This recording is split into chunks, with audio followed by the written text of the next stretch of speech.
You know that the typical figure skating that is performed on ice can also be performed on roller skates?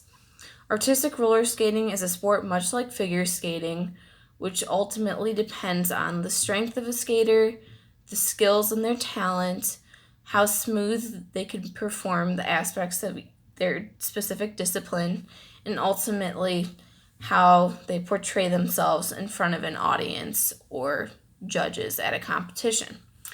I became interested in artistic skating through the course of working at a roller skating rink for 2.5 years. I watched the coaches teach the students various disciplines, and I applied that to myself.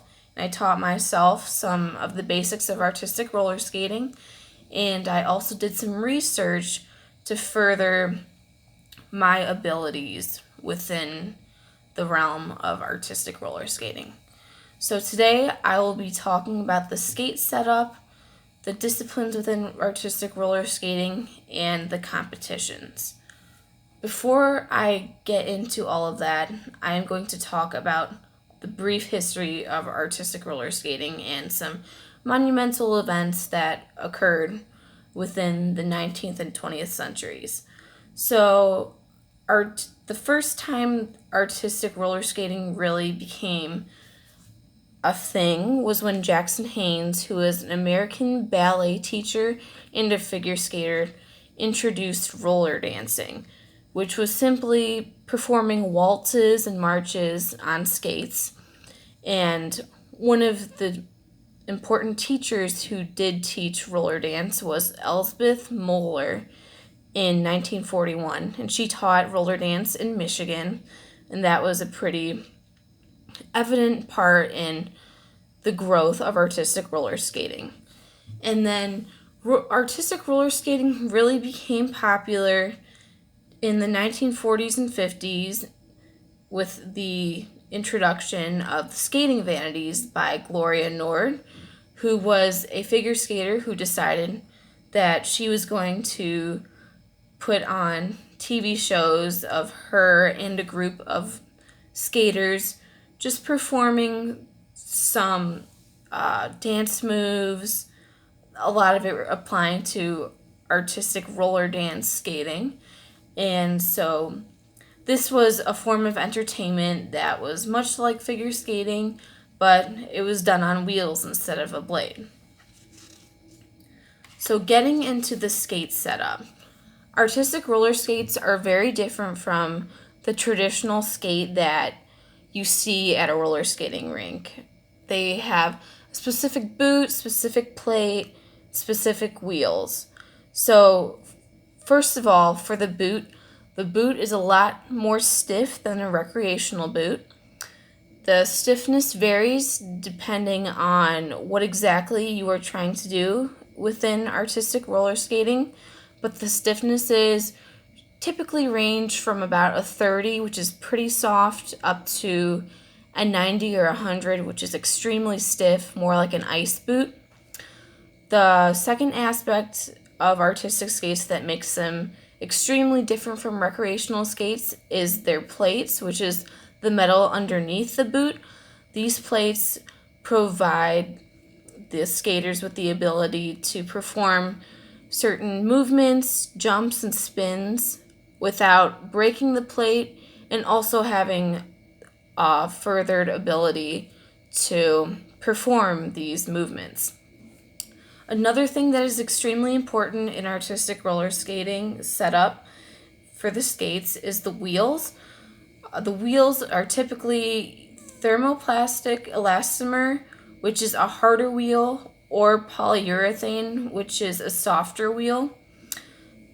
And according to OLS Roller Skating Magazine, most artistic roller skaters mix up the hardnesses of their wheels just to get a better grip and better speed for whatever they are trying to achieve. I will say, as a disclaimer, although artistic skates look really nice, there comes a price with that.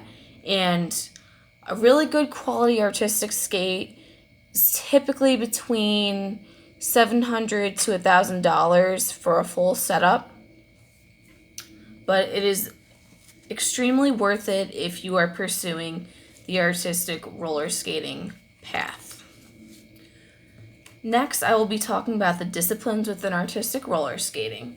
So there is figures, which is tracing circles along the floor. There are large circles, which there are 3 large circles and 3 small circles. The larger circles are the easier figures. They are just known as the standard figures. And then the smaller circles are known as loop circles, as they are a much tighter radius.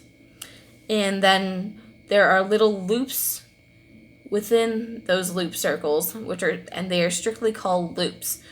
This is a discipline that ultimately helps you work up to all the other disciplines, as it is very important to have extremely well use of your edges on the disciplines. Another discipline within artistic roller skating is dance, which can either be done compulsory, which is just following a pattern and doing that repetitively. There's style or free dance, which is a lot more like showy, where you do a whole bunch of movements. There's no pattern to it. It's, in a sense, random. And there is also precision, which is synchronized skating, just done on roller skates, which is a group of about 12 to 24 athletes, according to the Roll-A-Dome website. And the whole goal is to perform movements to look like they are united as one and performed by only one skater. For dance skating, for compulsory and style, it can be done either single or it can be done as a pair. For example, my boss and one of my other co-bosses are a team dance, which is 2 people who compete in compulsory dance. Another discipline which is extremely popular among artistic roller skating is freestyle, which is a lot like what you see on figure skating videos that performed on ice, where there is jumps and spins and there's certain choreography to the music. It often gains the most attention due to the extraordinary ability to lift up your foot off the ground and perform rotations in the air. And one of the less common disciplines within roller skating, which is a bit of a mix of style dance and freestyle, is show teams, which also known as quartet, where it's not exactly like precision or synchronized skating, but it's more of a group of like 4 to 6 skaters who might perform a few jumps and spins, but they're mostly trying to portray an image or a story. They're all dressed the same. They're working together. They'll perform some lifts and whatnot. Next, I'm going to be talking about the competitions within artistic roller skating. So, the first thing that is extremely important when you're in a competition is your attire. You need to be dressed in either a dress for ladies or a long sleeve shirt and pants for guys. That is typically what you will see in a competition. A lot of the times there are crystals that are embroidered on the outfits, which add to the elegance of the sport. The second part of competitions that is ultimately the most important is the scoring and judging. The scoring and judging is done based upon age groups. For example, 18 and up would be considered senior, junior would be considered 16 through 18, and so on. So these age groups are scored based on group-specific capabilities such as if you're a senior, you're expected to do within the freestyle discipline, you're expected to do double jumps and triple jumps, whereas if you're in the junior group, you're only expected to do double jumps. That is the easiest way to explain how the judging is based on groups.